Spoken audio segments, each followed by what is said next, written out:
আসসালামু আলাইকুম প্রিয় দর্শক, আশা করি সবাই ভালো আছেন। আজকে নতুন একটি রেসিপি দেখব, আলুর প্যাটিস। আর আলুর প্যাটিসটি কীভাবে সহজে বানানো যায় সেটাই আপনাদের সাথে আজকে আমি শেয়ার করব। মুচমুচে খাস্তা একটি আলুর প্যাটিস, সেটাই আপনাদের সাথে একটু দেখাচ্ছি। ঘরে বসে কিভাবে এই প্যাটিসটি আপনারা বানিয়ে নিতে পারবেন আলু দিয়ে।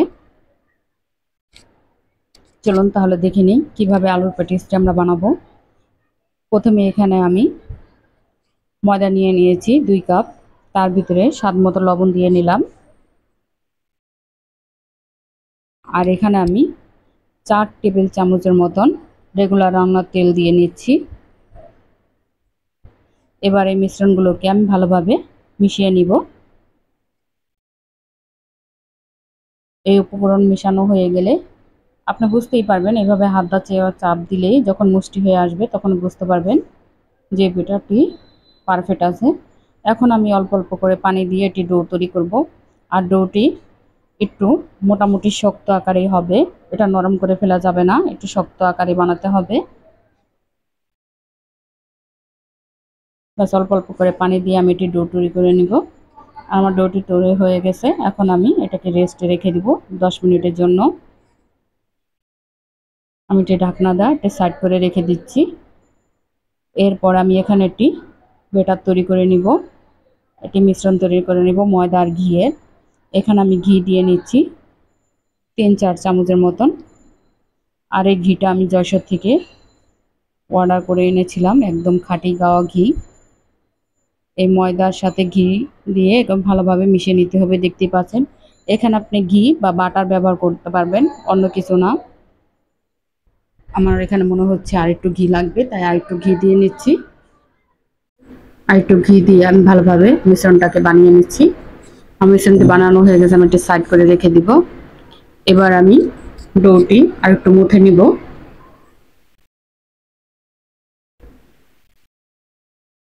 এবার মুথে নিয়ে আমি এখানে একটু লম্বা আকারে বানিয়ে নিব। বানিয়ে এটাকে ছোট ছোট করে লিচি কেটে নিব।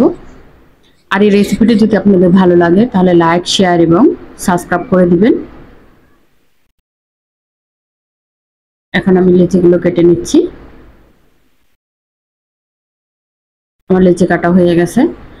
এখন আমি এটি একটি করে রুটি বানিয়ে নিব।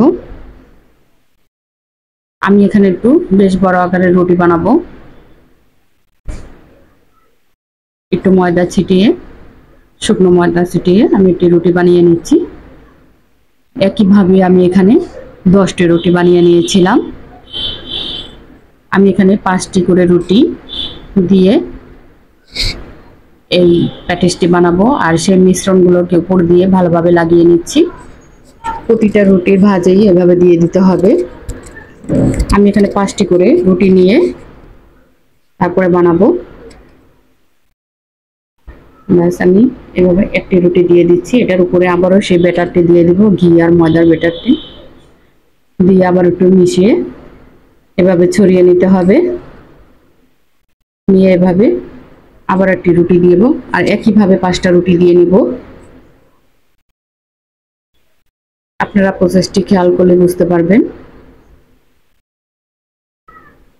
আমার রুটিগুলো দেওয়া হয়ে গেছে। এখন আমি এটাকে সাইড থেকে কেটে নিব সমান করে। সাইডের অংশটি কেটে আমি ফেলে দেব।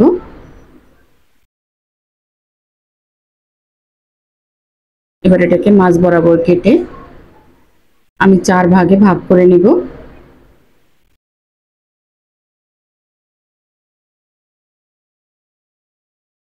দেখতেই পাচ্ছেন এভাবে কেটে বাস সাইড করে রেখে দিব। আর আমি আর কিছুটি বানিয়ে নিব। তারপর আপনাদের দেখেছি এখানে আমি 10-12টা আলু নিয়ে নিচ্ছি, সিদ্ধ আলু। এগুলো ভিতরে পুর দেওয়ার জন্য আলুর পুর দিব, তাই। আর আলুগুলোকে আমি একটু ছেলে নিলাম। এবার এখানে কাঁচামরিচ আর পেঁয়াজ কুচি দিয়ে দিলাম। এটা যার যার রুচির মতো দিবেন। স্বাদ মতো লবণ দিলাম। কাঁচামরিচটা যে যেরকম ঝাল খান সেটা বুঝিয়ে দিবেন, কম বেশি। এখানে আমি চাট মশলা দিয়ে নিলাম 1.5 চা চামচ। চিলি ফ্লেক্স দিয়ে নিলাম 1 চা-চামচ, দিয়ে এই উপকরণগুলোকে ভালোভাবে মাখিয়ে নিব।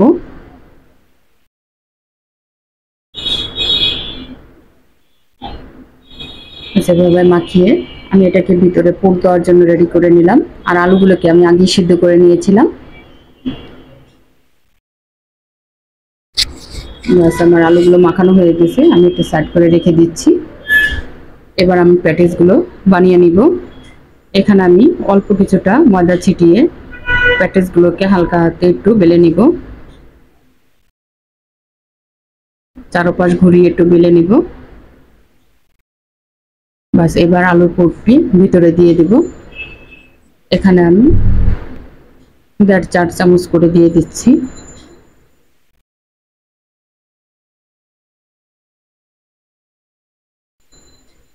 দিয়ে আমি সাইডে একটু পানি লাগিয়ে নিব আঠার কাজ করার জন্য। এভাবে পানি লাগিয়ে নিব চারপাশ ঘুরিয়ে। তারপর এক মাথা ধরে আরেক মাথার সাথে লাগিয়ে দিব। আমি 4টা কোণা এভাবেই লাগিয়ে দিব, দেখতেই পাচ্ছেন। লাগিয়ে সাইডগুলোকে একটু চেপে নিব যাতে এটা ভাজার সময় খুলে না আসে। হালকা হাতে একটু চাপ দিয়ে নিলে হবে। আমি আপনাদের আরেকটি বানিয়ে দেখাচ্ছি। সামান্য পরিমাণে একটু ময়দা ছিটিয়ে তারপর একটু বেলে নিব। এবার আবারও আলুর মিশ্রণটি দিয়ে দিচ্ছি। পুরটাকে ভিতরে একটু দিয়ে হালকা হাতে একটু চেপে নিয়ে চারো সাইড একটু পানি দিয়ে লাগিয়ে বাস একটি মাথা আর একটি মাথার সাথে লাগিয়ে দিব। এভাবে করে 4টি মাথা লাগিয়ে দিব। একইভাবে সবগুলো প্যাটিস আমি বানিয়ে নিব। বাস, হয়ে গেল আমার 2টো প্যাটিস বানানো।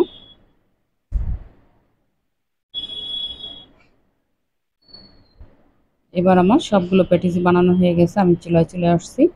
চুলায় আগে একটি পাত্র দিয়ে আমি তেল গরম করে নিয়েছি।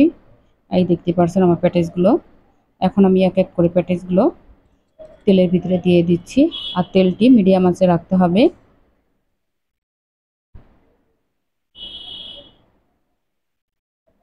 বেশি জালটা বাড়াবেন না, তাহলে পুড়ে যেতে পারে।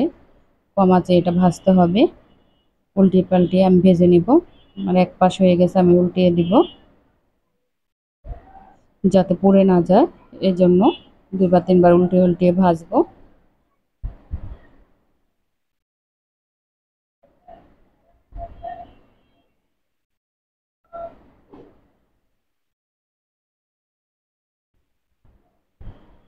আর এইভাবে মজাদার জিনিস ঘরে বানিয়ে নেবেন, দেখবেন ছোট বড় সবাই পছন্দ করবে। আমি আর একটু উল্টিয়ে নিচ্ছি। আর ঘরের জিনিস তো সব সময় ভেজাল মুক্ত হয়, তাই সব জিনিসই চেষ্টা করবেন সবাই ঘরে বসে বানিয়ে খেতে।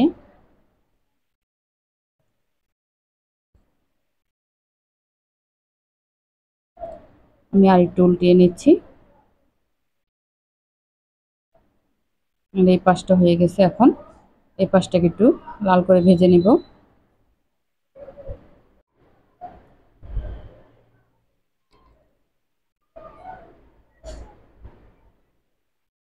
এবার দেখতে পাচ্ছেন হয়ে গেছে। আর এই যে ভিতরে যে লেয়ারটি আছে, লেয়ারটি একটু ছড়িয়ে ছড়িয়ে গিয়েছে ছুটে ছুটে। এখন আমি উঠিয়ে নিব।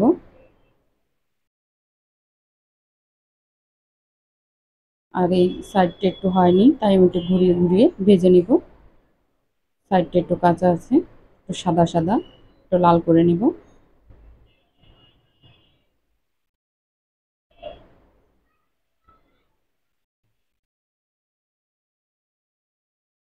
আর এখানে আমার সবগুলো পেটিসই আরও কিছুটা আছে, একইভাবে সবগুলো আমি ভেজে নিয়েছি। দেখতেই পারছেন আমার পেটিসগুলো কত সুন্দর হয়েছে, দারুণ একটা কালার আসছে। আর ভীষণ মুচমুচে হয়েছে, খেতেও ভীষণ মজাদার। আপনারা সবাই এভাবে ট্রাই করবেন। আমি একটি ভেঙে আপনাদের দেখাচ্ছি। এই যে লেয়ারটি দেখেন কত সুন্দর হয়েছে। দেখতেই পাচ্ছেন কত সুন্দর মুচমুচে। আর ভিতরে আলুর পুর দিয়ে একদম ঠাসা। আমি আরেকটি দেখেছি, দেখতেন মুচমুচে, কতটা মুচমুচে। ভীষণ মজাদার একটি নাস্তা। সবাই ভালো থাকবেন, আমাদের জন্য দোয়া করবেন।